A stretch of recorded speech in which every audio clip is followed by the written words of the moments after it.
Good afternoon, everyone. The time is 2:01. We will go ahead and get started with our stakeholders meeting today. I want to thank everyone for joining us. As you guys know, that this is a continuation of prior meetings that we've had to discuss the eligible training provider list and some of the performance requirements. We know that many of our training providers and as well as our local boards have had questions about the process and the procedures.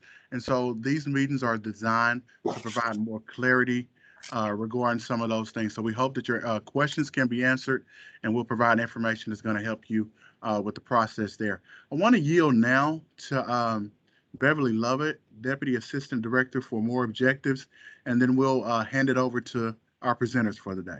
Beverly? Thank you, AD Thomas. Thanks everyone for joining this session. Um, Eligible Training Providers Stakeholders Meeting 2.0. Again, as Eddie mentioned, we're here wanting to share and update the group with emphasis towards the employment and wage information for the eligible training providers. And just got a notice that Chris Jones, one of our facilitators, he had just been kicked out of the system and he's Beverly, get back in. You're here, Chris? I am by phone. The computer's just my laptop's not working.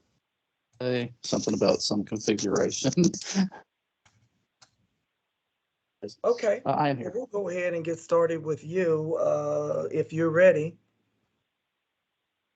Yeah. Let's go ahead.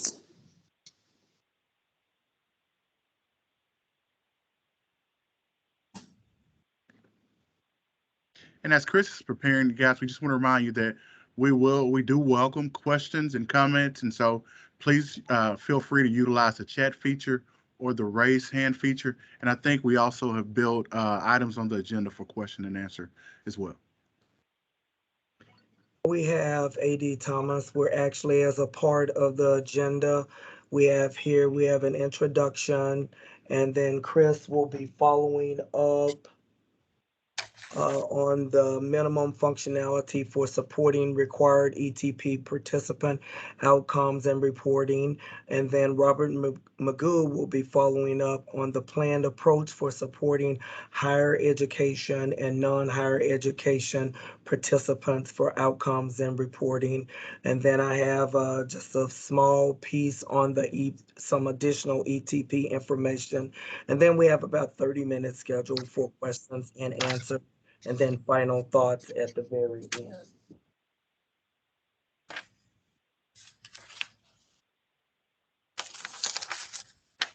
So, Chris, if you're ready, we'll go ahead and get started.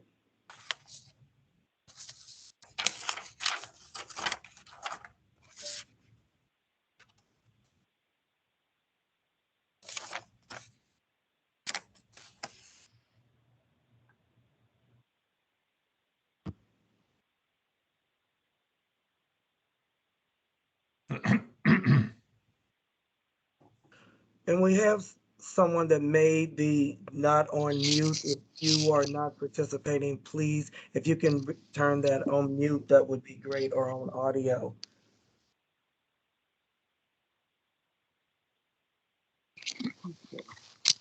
Beverly, I'm sorry, I got bumped again, but I'm back if y'all are ready to get started. Yes, we are, Chris. Thank you. Okay, I'm gonna try to be fast, just because my internet's acting up and my phone, and seems like I'm not having the best of luck this afternoon.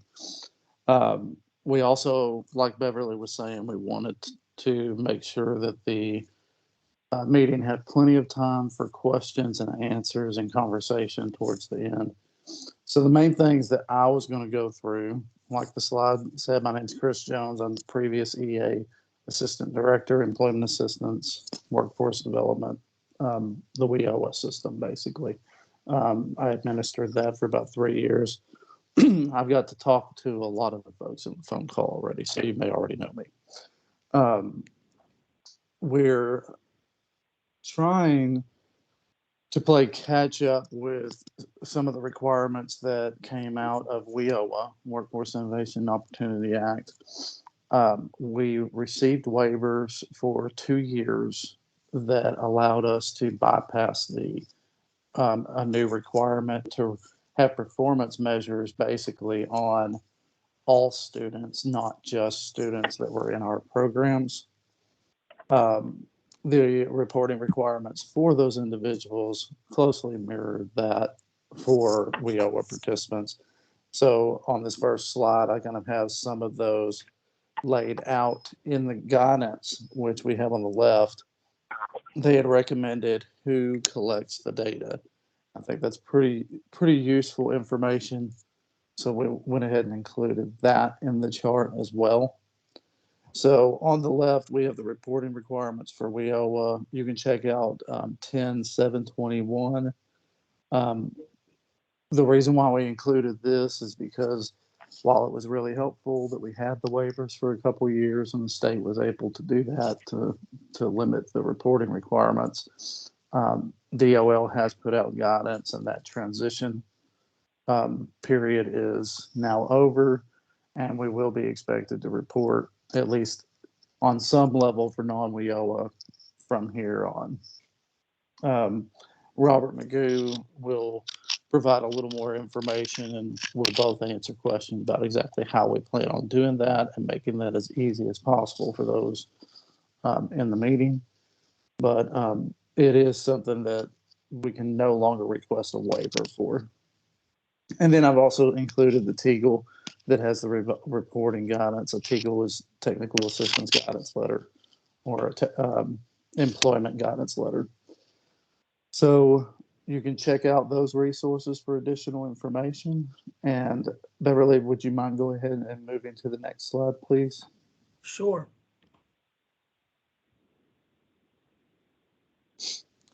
Okay, this chart, the different reporting requirements that we have to approach in a kind of a cohort method because of the lag time for wage matches. And so what we were hoping this chart would help with is kind of getting everybody on the same page about which cohorts come across at what. Well, all reporting is October 1. That's when we're supposed to be putting in our annual narrative reports, our annual performance reports on the program side, and the same is true for eligible training providers. So, but at that time, we only have certain wage data that comes through. It lags by a quarter, basically. And so what we've done is for each one of the measures, and Beverly worked on this chart, kind of color coded which cohort we're focused on. So the yellow is April 1st, 2021 through March 31st, for example. And then we have cohorts that begin in January and July. So that kind of helps us visualize which groups we're focused on in the reporting. Robert's going to discuss this a little bit more too, how we're going to try to handle that breakdown. We're going to try to handle the cohorts themselves with the wage matches, but Robert will provide more detail on that, a little bit, how we're going to approach that. So that is pretty much our introduction, just trying to frame things a little bit and get everybody on the same page about the challenge that Robert and his team are helping us address. And Beverly, I guess we can go ahead and hand it off to Robert, I believe, is next up, right? Yes. Correct. Okay. Thanks so much. Yes, this one. All right. Thank you, Beverly, Chris. Good afternoon, everyone. Okay, so to assist with this, as Chris talked about, with the recommended data source for the wage and employment measures, we're looking to provide support using wage and employment match against the unemployment compensation data that's collected quarterly from the employers. So the state will provide support for populating the following all individuals measures.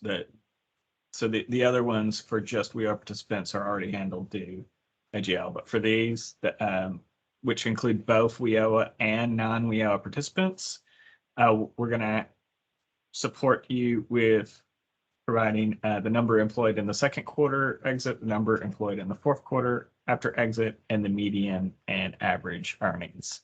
The coverage for this will be based on employment in Arkansas in covered employment. But I think for these purposes, that's going to be really, really good coverage, and we're working to get even better coverage in the future.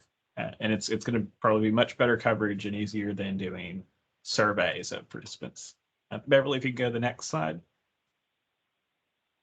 Okay, so we have two different pathways here.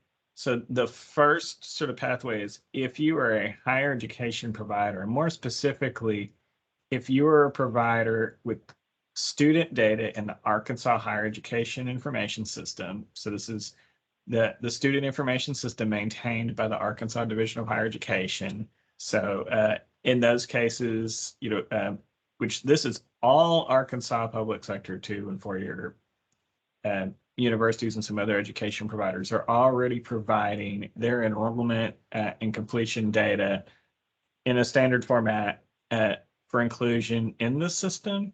You won't need to do that again. We'll do that linkage. We'll pull off of the eligible training provider list. We'll use what's called the fiche code for the university and the SIP, and we will link it to that system, basically just so that you don't have to provide as your population of students. That way we can pull the students and the exit dates, and those data are already being wage matched for other purposes.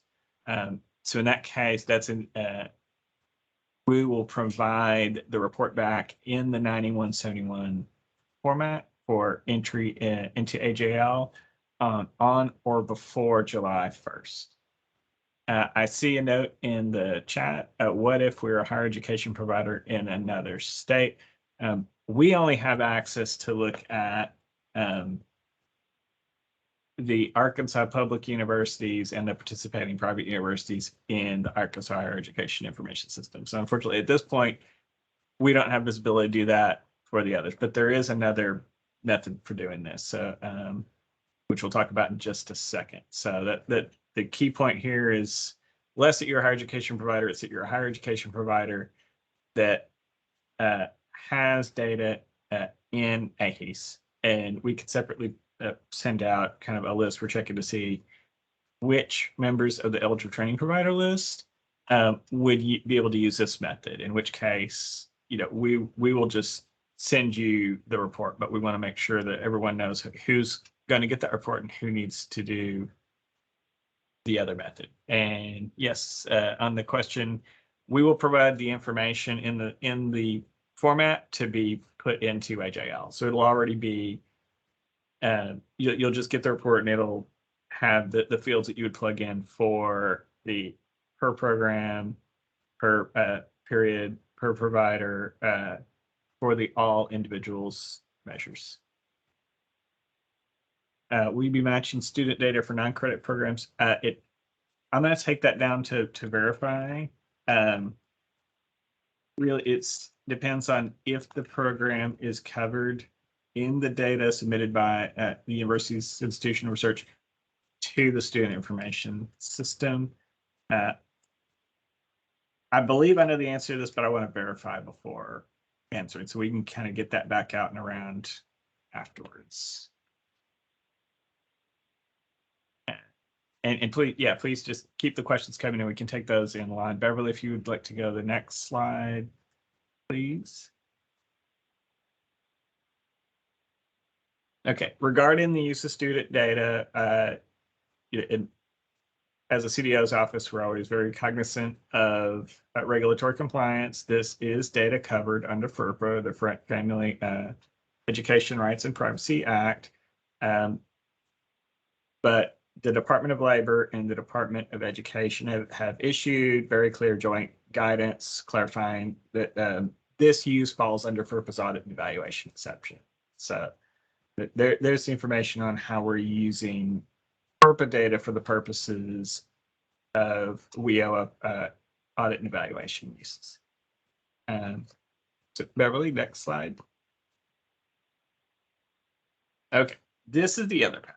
For anybody else, so this would be a non-higher education provider, a higher education provider in another state, or other in-state higher education providers that do not currently have their data in the Arkansas Higher Education Information System, who wish to get back a wage match for the state to facilitate the earnings and employment measures for the purpose of this report. We need a little bit more information since we don't have an existing database to hit and say in this period who were the exiters and what program in order to do the wage match. We need to know that. We're going to try to make it as easy as possible. And so we are going to provide an Excel template by April 18th. It's going to be, and along with instructions, it's going to be very simple. We essentially need to know a list of individuals and their exit dates per provider and program. And we're looking for exits between January 1, 2020 and June 30th, 2021. And I'll even drop that in the chat. And we will provide instructions. We need to know, enough individual identifying information such as SSN, name, date of birth, to find a person in the wage data and the exit date to be able to calculate the measures. There's some overlap in some of these. We'll do all the heavy lifting to turn this into second.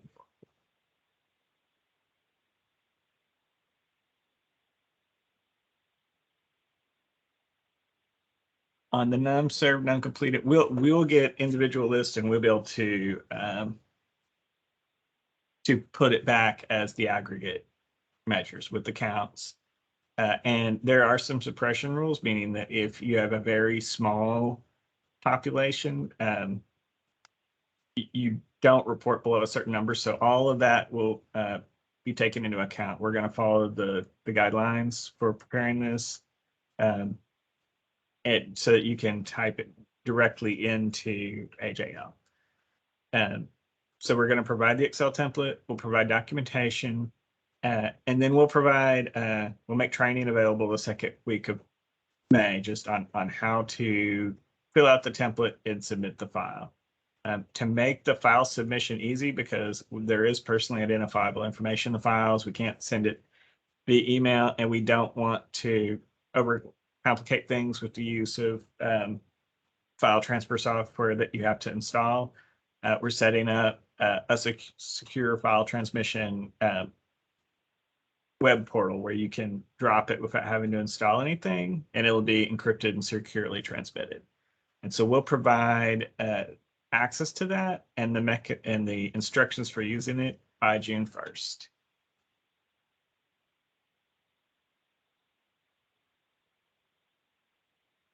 And then we will I'm sorry, Robert, that question that was asked about the training providers don't provide number served and program completed. That's not correct. Training providers are responsible for providing the number served and the program completed. And that's in that chart that we submitted earlier. And Robert, I'm just going to drop back to that right quick. In this area, these areas, the number exited, the ones that have highlighted in red are the only areas that we will be providing.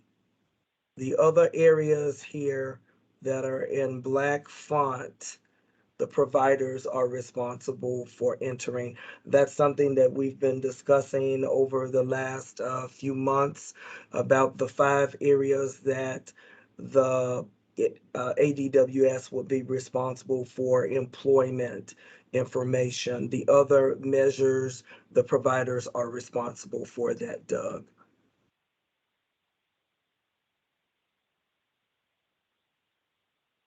Okay, Robert, sorry. Yeah, that was good. And just to kind of walk through this one more time, So next week we'll provide an Excel template just so you know what data to collect. And I dropped it in the chat. The dates we're looking for, it's an 18-month period. It's January 1, 2020 to June 30th, 2021. And we're looking for one row per person per exit from a provider and a program. And we'll provide information on how to represent the provider in the program and try to build some controls into the sheet to make it easy to submit without running into issues with the process. See, I'm reading on the question about the dates for number served conflicts with the dates for number exited and number completed. The dates overlap a bit, and that's intentional. I think the way ETA set this up is they want the most recent data they can get that's actually available. There is a lag time after exit before wage. For you have to wait, either 2 or 4 quarters for someone before you measure their wages, but then there's another lag before that wage data is available. So that's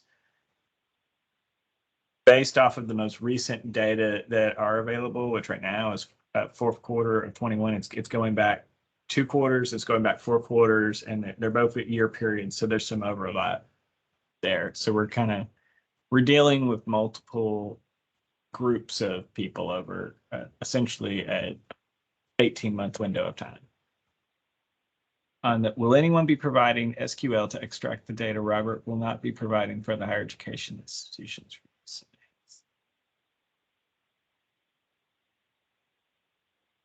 So, and now if it's, I want to make sure I'm not misunderstanding this question, because if it's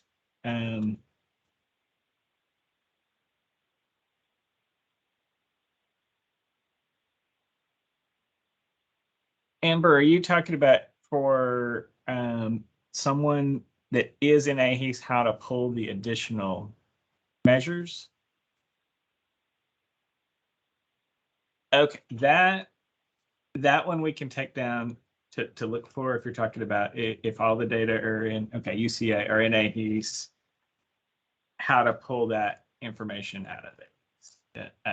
That one's one we have to take offline. I don't want to pick off the top of my head. It depends on if AHES has all the information it needs to meet the ETA definitions of exited, successfully completed. I think AHES has that information, and that might be an area where we can help if the data are there. Hey, Robert, this is Eric Ashton from the Issue System Office. I just want to let you know that not everybody on the call has access to the chat to ask questions or to read it. Not sure why, but so I'm a little lost in the question answer part, just so you know. Okay, thank you, Eric. And if they're having issues with the chat, Eric, and they're not able to open it up, they probably should go ahead and close it out and then re-enter the meeting. And that should resolve some of those issues. Okay, well, it's me. I never have had access to it, and a colleague of mine sent me a screenshot where someone else no longer has access to the chat. So it looks like it's being controlled, maybe by the meeting organizer. I'm not sure. Just I'll log out, log back in, but hopefully it's resolved. Because we put it in there, and I actually changed it and made sure everyone had access to the chats in the system. Miss Beverly? He may just want to, there's 2 different screens, like mine comes up on the main team screen, and then the actual presentation's a different one. So they may just be looking at the wrong menu, because there's 2 teams folders for me, and it shows the chat now their screen. Oh, okay. Thank you, James. You're welcome.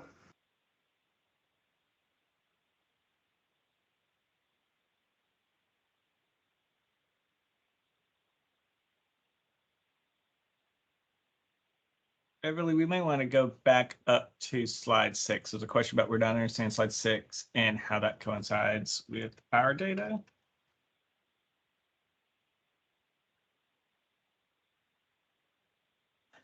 Beverly, this is Valerie from SAU Tech. And I have the same question about slide 6. I can't get my chat to go through, but it seems like the dates are overlapping. So the number of served dates doesn't coincide with the number completed or the number exited. So what that's saying is those numbers of exited and or completed are probably going to be lower or higher because we're looking at a totally different group of students. If we use April 1st through March 30th for the number exited, that's like not all of the people that were served from July 1 to June 30th. And when we did renewal for some programs, our local people contacted us and we had to go back and correct those numbers because they said exited and completed should be for that entire reporting period. I think what Robert mentioned, Valerie, is I think there is going to be some overlapping here. These dates that are actually entered in here, the start and the end dates, are from DOL themselves and for the reporting period. So even though there may be smaller numbers or higher numbers, you'll just need to go ahead and use those ranges. And what we can do is to, once we finish this meeting, Robert, Chris, and I, and Eddie will have a meeting, and then we can follow up with DOL as well. Thank you. You're welcome.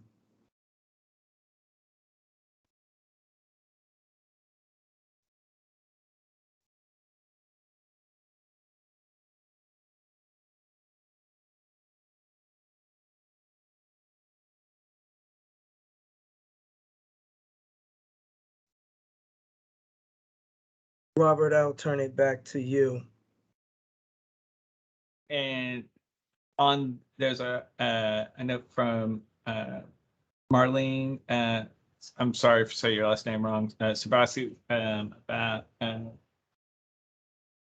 out-of-state students. We have not had any students from Arkansas who were funded by WIOA. Are we still required to report? And the DOL guidance says that any program on the eligible training provider list during that period must report even if there were no WIOA students. And if that program had no students, you still need to submit a 0. You need to put the zeros in.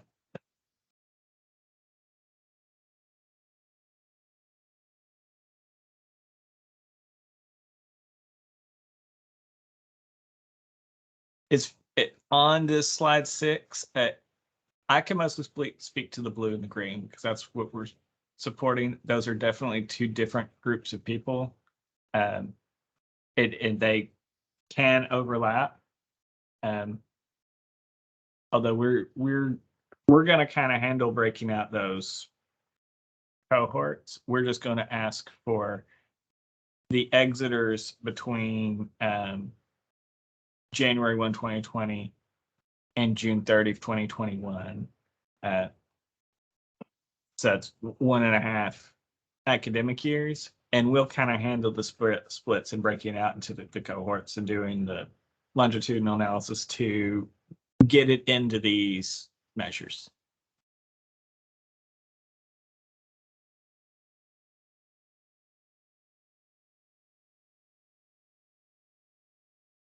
On the comment from Mary Kate Sumner, the employed and earnings after exeter dates from before the students are in the program, how they'll be able to match. And we didn't come up with these dates. This was from the Department of Labor. The outcomes in the second and fourth quarter are not for the same individuals in the top in the number served. So that is, I know what they're trying to do here. Not the reason as much, but they're trying to get the most recent data that's available. So for the number served, it's practical to pull right up to June 30th, 2022, because those data are available, and that's the closest it aligns with the program year. It's not practical to report fourth quarter earnings for exiters any earlier than December 31st, 2020, because the latest earnings that are available you have to wait for them to get 4 quarters after exit, and then we have to wait for the employers to submit the earnings, are 12/30/2020, which we don't even get till this quarter. So we'll just be getting those now to even be able to do the match. So I think that they would like for all of these to be aligned with the program year, but they're getting the most recent outcomes that are available for the most recent cohort of students are available. And that's why the second quarter after earnings kind of group of individuals is closer than the fourth, because we're grabbing earnings from the same period, but for people that exited further back.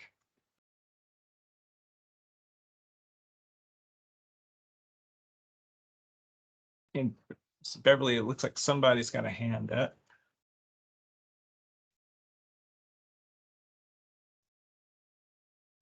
Carla Daniels. Okay, I can't see the hands up, Robert. Hi, this is Ms. Daniels from AECC Career School. And my question is, for the second quarter, is the dates July 1, 2020, that's in the green, through June 30th, 2021, is that indicative of the dates that we need to use for the second quarter, as well as the dates for the fourth quarter? Those are the date ranges for exiters. So we're looking at individuals who exited the program between July 1, 2020 and June 30th, 2021. Okay, thank you. So for the median earnings, depending on your program, how is that data selected, what you consider median earnings, as well as average earnings for the second quarter? And so if we're going against AHES, we're looking at the total population of exiters, and then we're following, DOL has their definition of how to calculate median and average. So we'll do that as specified on the 9171. Just so I'm not going from memory. It's the individuals.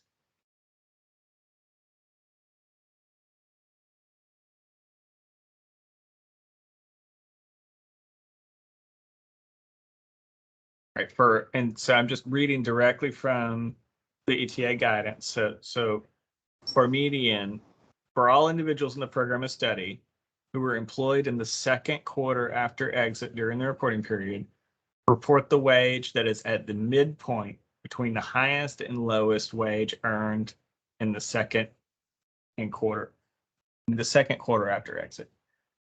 Okay, what's the dates for the second quarter? What do you consider 6 months? The first 6 months is considered the second quarter? Or the dates that we're shown, July 1 through 6? And so we've actually got 4 quarters shown here. So on the green, what would be, if we were just trying to get to the green number, we're looking at individuals who exited between July 1, 2020 and June 30, 2021. But we're going to break that up. And we're doing this on our side, but just to have an understanding, we're going to break those up into the 4 specific quarters. Okay. Which for higher education, we might only be, more talking 2 quarters, but depending on the program, you could have had exiters in any of those 4 quarters. So if they completed in quarter 1, then we're going to go and we're going to look at, we're going to go 2, 3, and we're going to pull wages from quarter 3. But if they finished in quarter 4, we're going to go out in that next year and pull from the second quarter. And the same thing for the 4 quarters. It's 4 quarters after the quarter of exit. Okay, can you give me the dates for each quarter? what you consider the first quarter, the second quarter, third, and fourth? And it would essentially just start with, so if we're looking at July 1, that would, it's actually July, August, September of 2020 for that group. That would be, and we don't even number them so much. That would be essentially kind of quarter T, and then we're just going to go and look at quarter T plus 2. So we're going to say, okay, so if they exited in July, August, September, we're going to skip October, November, December. The second quarter will be January, February, March of 2021, and that's where we're going to be looking at the wages. Okay, so hypothetically, July through September would be the first quarter. October through November through December is considered the second quarter. January through March is considered the third quarter. And April through July or April through June is your fourth. And we're not specifically saying that July is always quarter 1 because it's relative. So, within the period that they want us to report, because some of these windows, they kind of like move around, it's more just exit quarter plus 2 or exit quarter plus 4. But we are sticking to quarter as calendar quarter. So following, in the day, we'll look at that exit date and see which calendar quarter it falls within. And we're using state and not federal, correct? Quarter dates. Because federal, of course, starts their fiscal year in October. Well, and in here, because we're just talking about kind of taking it from a date up to a quarter, we're kind of talking about like breaking it on 3 months. So since it's not the specific number or even a year, it's just used to look relative to that quarter. Okay, thank you.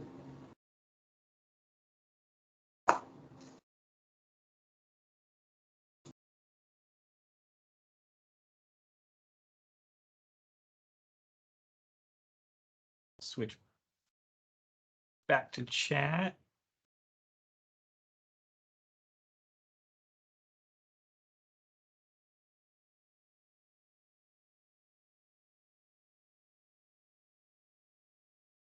Some of these we might have in the appendix. Beverly, if you could go, I had one more slide and then we can just keep going with questions.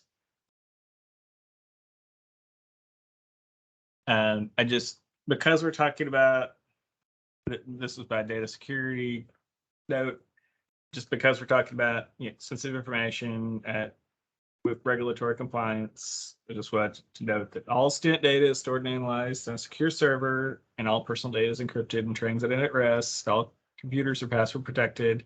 All of the individuals working with the data for the match have signed confidentiality agreements and follow strict data security guidelines. And individual data that's reported to the department, specifically if you're providing us a cohort of non-WEA participants, that's not considered public information. It's exempt from public disclosure. So that was the last slide. I wanted to just get that in there. And I think we put some resources at the end that talk a little bit about the credential ones. And there's also some resources on Workforce GPS that get a lot more into the credential definitions, but we can kind of talk through these and see. How does DUL define completed versus attained credential? That one we'll have to take a note off of and point to. I don't want to do that from memory. We want to point to specific DOL guidance that's objective.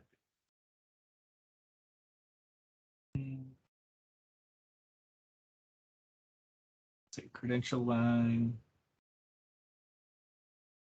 So Mary Kate Sumner says, for the credential line, we will always put in credentials from the previous full year. That line is confusing when comparing the info to number served dates.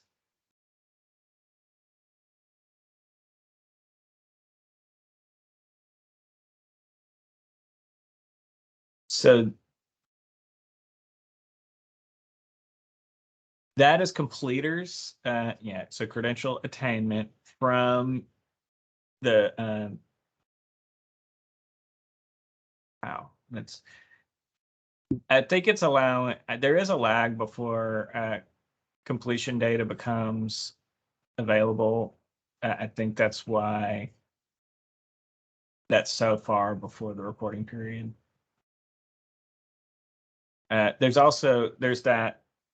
It's not even just attained a credential within the period of enrollment. It's obtained a credential associated with the program within 1 year after exit. So it's got to give time for 1 year to pass. So between December 31st, 2020 to December 31st, 2021, and for those data to become available and reportable. That's why that one's so far back.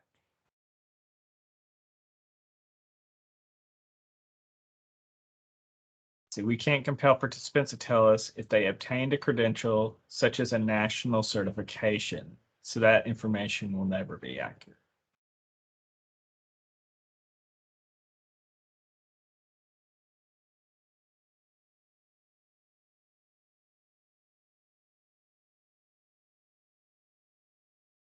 And I think it's always a matter of coverage with this, and we're looking at ways to get more coverage.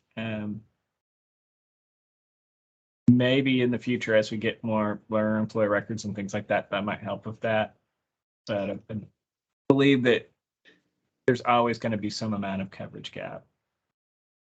Right. I mean, I'm Erin Dickey with the University of Arkansas. I mean, we have hundreds of training programs that lead to certification, but obviously.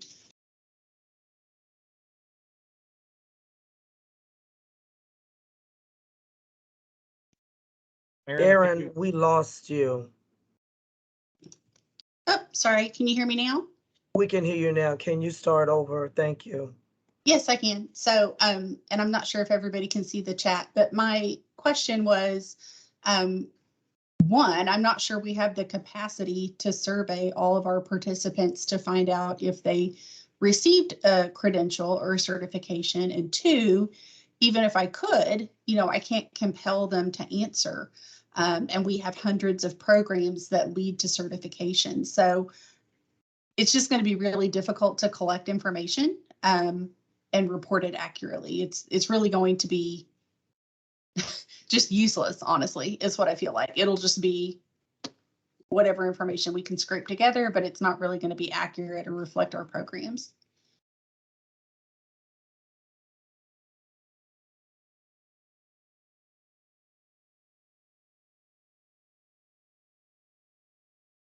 Erin, when they complete and earn a credential in your school, you guys don't track those, like in the system? No, because so if they complete and they earn a certificate of completion, then yes, we track that information. But the certification obviously is offered by a certifying body that is external to the university. So either the student chooses to self-report to me that they earned their certification or not. But, it's not like every certifying body out there contacts me to say so-and-so earned a certificate or a certification. Right. Yeah. And just sympathy here on the program side, we run into the same thing. Credentials are being earned. Employment is being, folks working under the table. They're employed, but our wage matches can't see it. We understand. I think, like coming back to Robert's point earlier, we just have to keep trying to fill in the gaps. We do understand that it's going to miss a lot of times, but we just hope to catch as much as we can. We understand what you're saying. You won't be penalized for that in any way. We're just trying to collect as much information for DOL as we can. Sure. And I understand, that you guys didn't make these decisions implement, Right. but it's so labor intensive that frankly, I just don't feel like it's sustainable for us to attempt.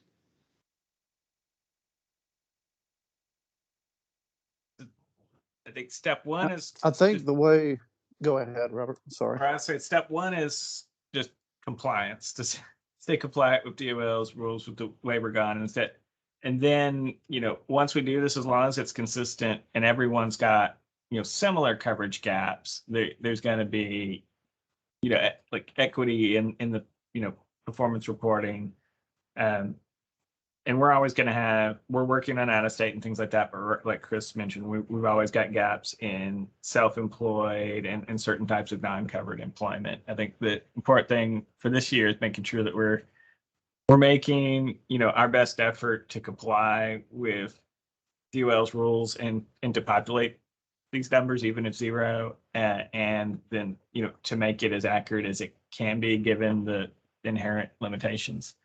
And on some of these credential things, Beverly, if you could go to slides 22 and 23, where we've got some supplemental information, I think that's language from DOL that might actually help. We put some additional definitions in the appendices. So here's it for the credential attainment definition.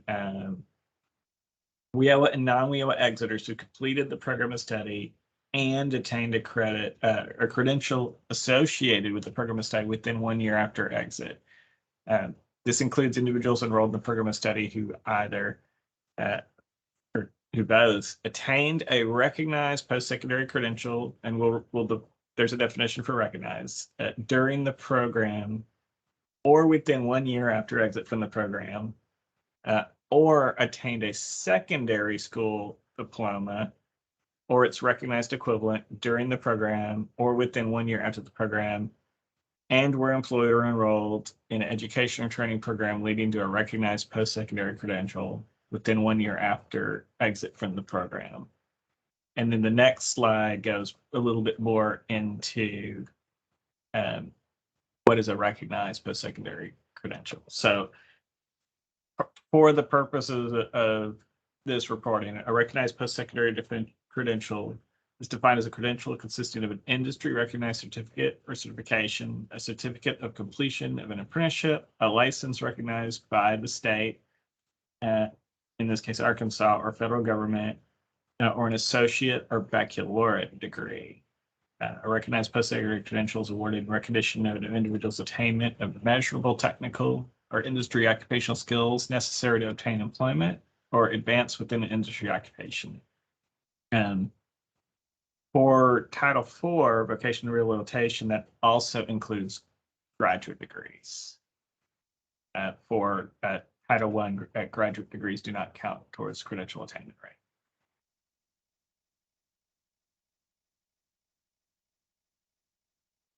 I'm going checking chat.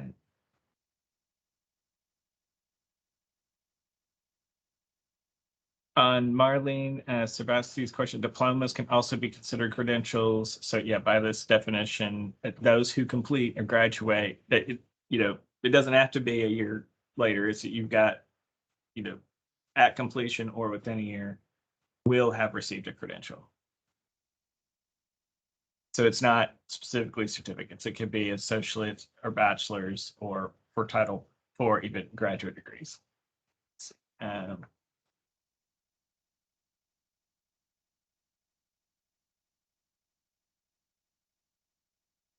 Jen Blaylock was asking about total number who exited the program but attained a credential within 1 year. Did that DOL guidance help with that one? A little, it did. Thank you. I guess like the rest of us, we're just a little confused as to what you're wanting us to report.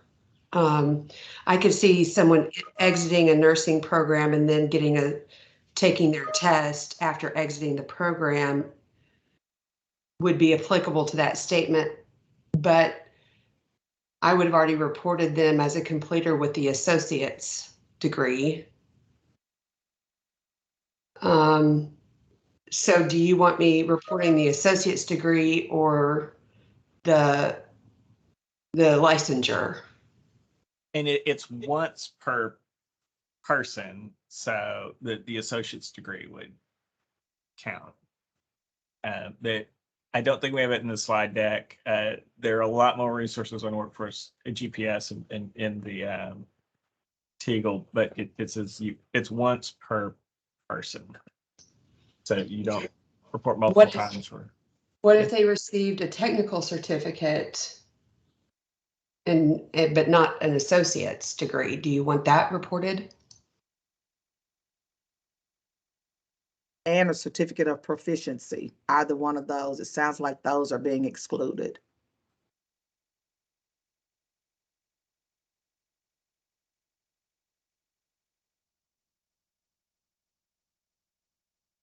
I'm going to take a note on the technical certificates and certificates of proficiency.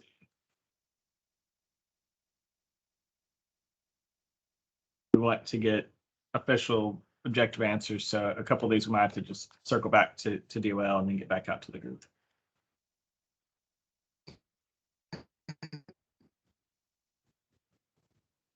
Yeah.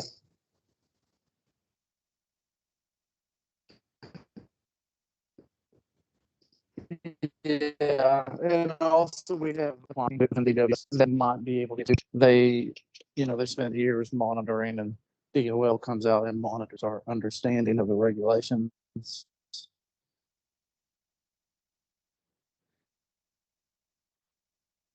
So a lot of it has to do with these definitions. So we might be able to.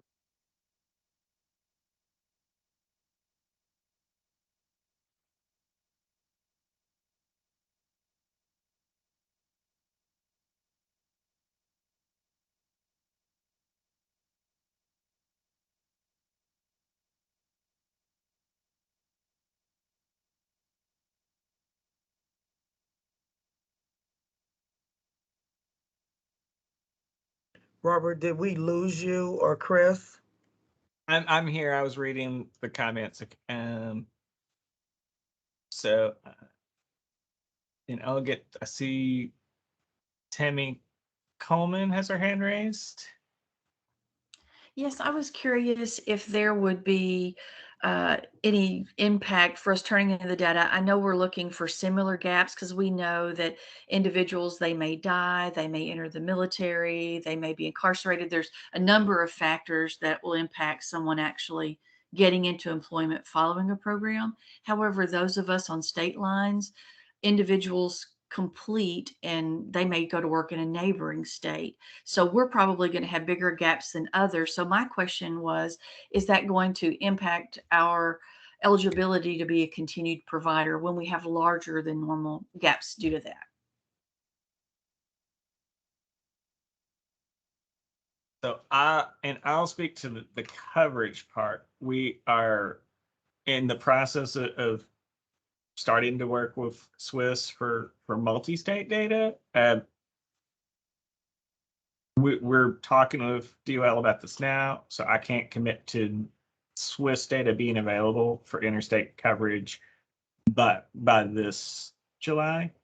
But as far as will it impact you in the ETPL performance process, Beverly or Eddie, do you want to take that one?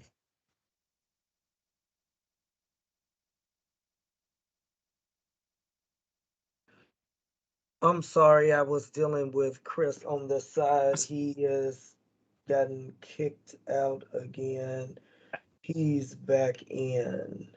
So if an institution's on a border like Texarkana or West Memphis, where we've got a coverage gap, so it looks like they're getting fewer placements, really just because those individuals are working in Texarkana, Texas, or in Memphis, Tennessee. Is that going to negatively impact them during the ETPL provider list review compared to a provider that's maybe in the center of the state that doesn't have as much cross-border labor flow?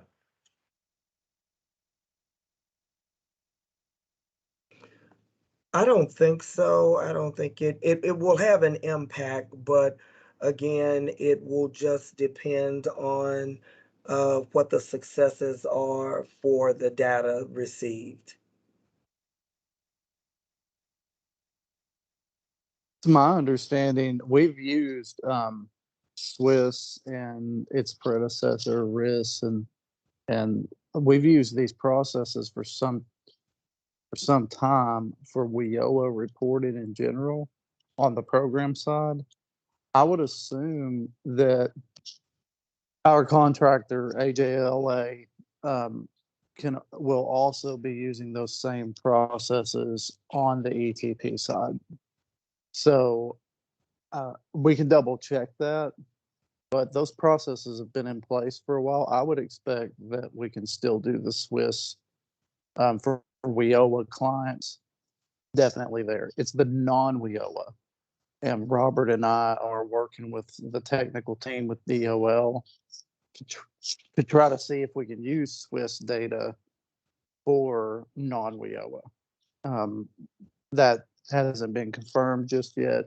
We've got meetings going with DOL and we'll find out. But for the WIOA clients, we should be able to use Swiss. We will confirm though.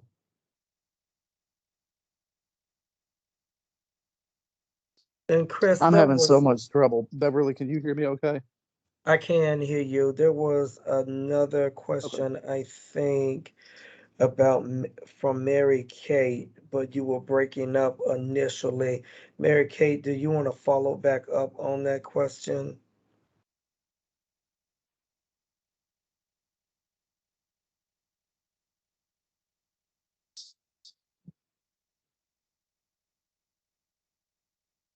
And just, if you can open up and just ask it. Okay, she was saying she just couldn't hear you. Okay, all right, thank you. Yeah. Robert, you have others? I think there are plenty other questions in here too. That some of them, if we don't get finished, then we'll just have to respond and send it back out to the group as we've done before. There were two big ones in there from Aaron Dickey and Amber Hall about just the workload of kind of collecting all this information for large institutions with particularly with small numbers of WIOA participants. Are there other things that could be done to make this more manageable that from the state side? Which if we don't have the data, there's not as much we can do, but are there other things that we could be doing to help make this a more manageable process? Is that good? This is Erin. I mean, I'm trying to think of ways, but nothing is really coming to mind. I understand, that the Department of Labor is the one that's making all these asks. I do think the AGL system is a bit difficult to use, but I can't think of a way that you guys can help us, pull our own data. I just think that we don't have the infrastructure in place internally.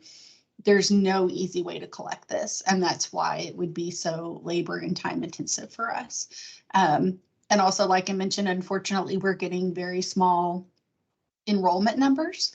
It's something that we've spoken to Dr. Childers about in particular, about the fact that many of our courses are online, and there seems to be a lot of disconnect between, at the state level and then at the district levels about the value of online programs. So I'll ponder it some more, and I appreciate you asking, but I don't have any answers at this time. Is it primarily around the credential attainment numbers or just all of them in the all individuals category? It's just all of it. I don't have a way, that I can sort through my registration systems and determine, easily who went into which program and how many completed within these dates. And I just have absolutely no way to filter it. I would have to manually collect it from multiple systems and try to compile it. Do you think that all of the data necessary to do this are in AHES for a state higher education institution? I honestly had not heard of that system until today. That's But if it has anything to do with like reporting from the university on the credit side, then I would say no, because we have a completely separate registration system here for non-credit programs.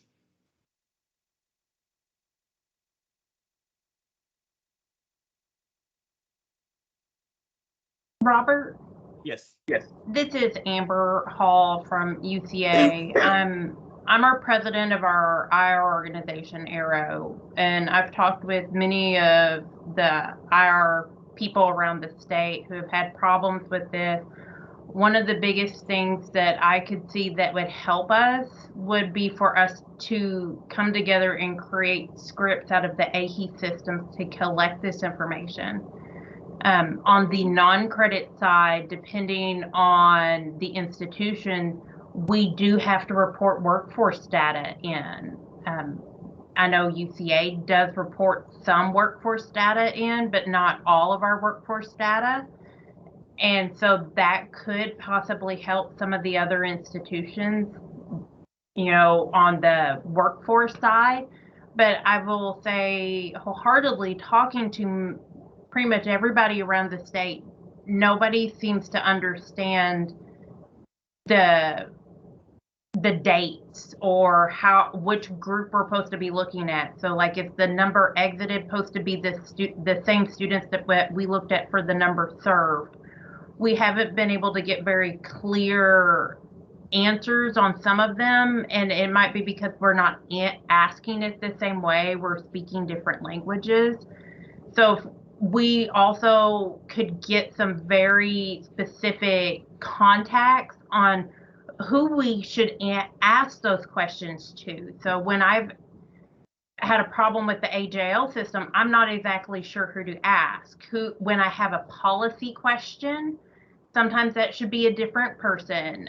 You know, if it's a specific way of how DOL defines this, we probably should talk to DOL and try to cut out the middleman. So if we could get a list of contacts for all those things that we could try to do, that would help us be probably much more efficient and could ask the person that we need the answer from, because I know at least in the IR world, we're very used to talking to the federal government because we have to do iPads. And then some of us are used to talking to just other people around the state. And I think some of that would help clear it up. But I do know that my institution, as well as other institutions, have been talking about, because we can't get the clear answers and understand enough. We've been talking about not allowing our students to have this funding, or, you know, that we're just not going to do the paperwork. Thank you for that. I completely sympathize with these dates, and especially because we've been having to do it on the back end with the databases. It's non-intuitive, but fortunately it's consistent. So I think what we're looking to do, particularly with going against AHES or other sources, if the information's already submitted, is to make it repeatable. So every year it's just repeating the same thing. We just have to make sure that, yeah, we can only work on data that is submitted, but we can make sure if it's submitted one place, you don't have to submit the same data multiple places. So if you like, I think if you would be willing to spend some time with me and higher ed offline, and maybe Aaron, we can kind of look and see, is there any more we can do off of AHES data or where that data exists? That would be great. And I will also state that there is an advisory committee that I'm on with ADHE. We're called SciSac, that discusses all the data and how it goes into this AHES system. So we might try to also bring in another couple members that do that as well. Perfect. And so I can send an email to you and Sonia and see if we can go ahead and get that started. That sounds great. Thank you. I'll need to catch Sonia up on what exactly is we're talking about, but I can handle that.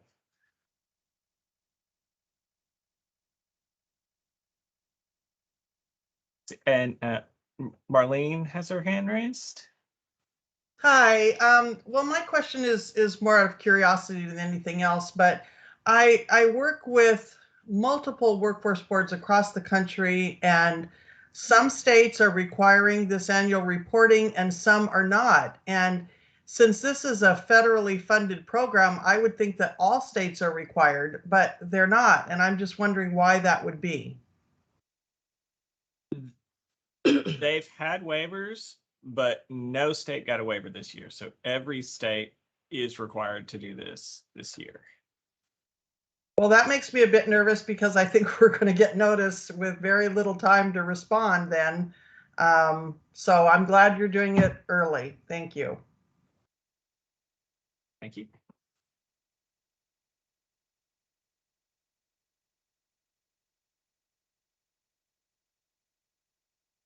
Beverly, did you want to kind of hit your slides and wrap up?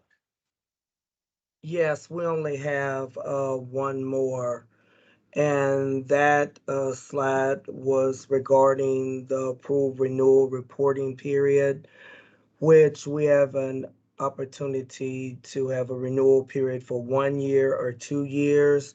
So we're moving towards 2 years of the renewal period, so we won't have one annually, but it's based on this area right here, or these periods. You initially have an initial, then you'll have a renewal or a subsequent year for year one. And if you approve for the initial and the renewal for the subsequent year, year one, then you wouldn't have a renewal again until year 3. It would be every other year as long as the program was approved, if that makes sense. If you have a program that's denied, then you would start back for the renewal for year 1, and then you would have to get the approval, and then you would go back to year 3. We're also going through and trying to finalize our ETP policy and procedures, and that's projected for distribution by July of 2022. And over here on the screenshot, I'm sorry, my voice is not that great right now. I'm losing it. But on the right-hand side, you'll see the eligible training provider eligibility policy checklist. And this is from the state ETP list, but they also have some information as well as the checklist for the local areas. And this is through the TEAGL 8-19 for this link, so you can share that information as well. I can't see in the chat if there are any questions on that. If not, we'll go ahead and forward. We've gone through the questions and answers, and the ones Robert, Chris, and I and Eddie will review this list of these questions, and those that have not been answered on the call, then we'll respond to those and send those responses back out. And so I'm going to turn it back over to Robert, Chris, and Eddie, if you're still on the call for any final thoughts and closing. Is there a question? And we'll send out the list of contacts as well.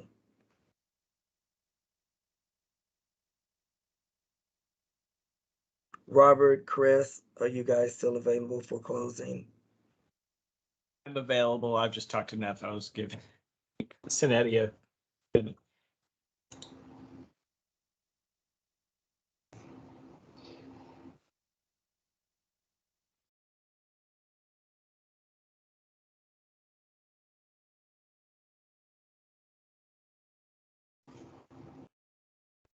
So if nobody else has closing comments, we appreciate that this is a bit of a pain, and we want to do as much as possible to make it easy to, or as easy as it can be, to comply with this. If anyone has other ideas of what would be helpful that's practical, where we have to have access to the data, we'll do what we can, and we'll work on.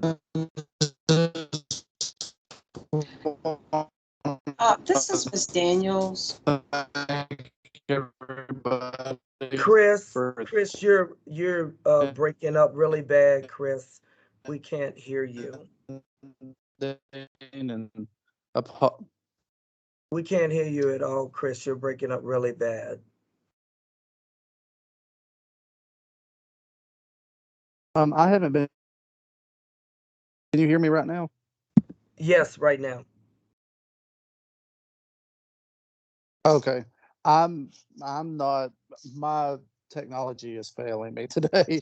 So I'm trying to stay on mute and just chatting my final thoughts.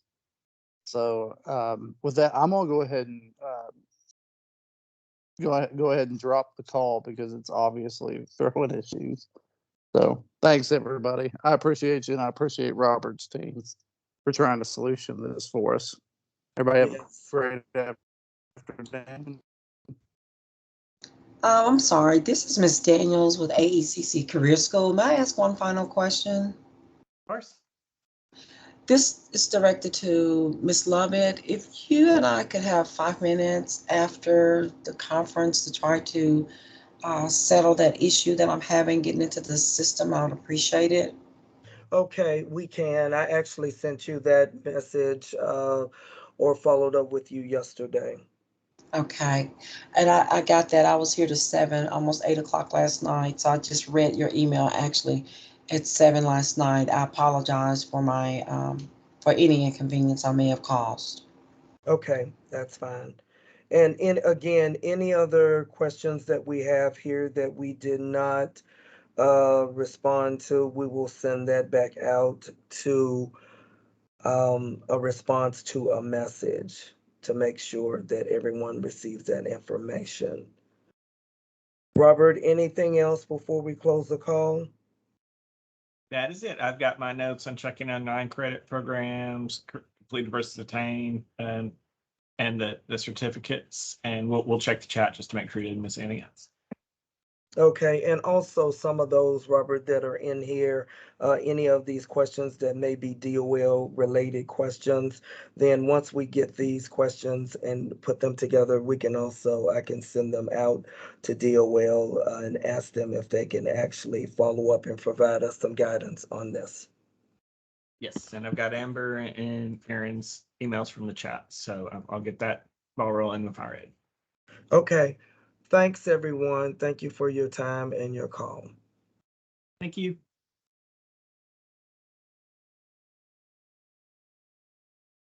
Just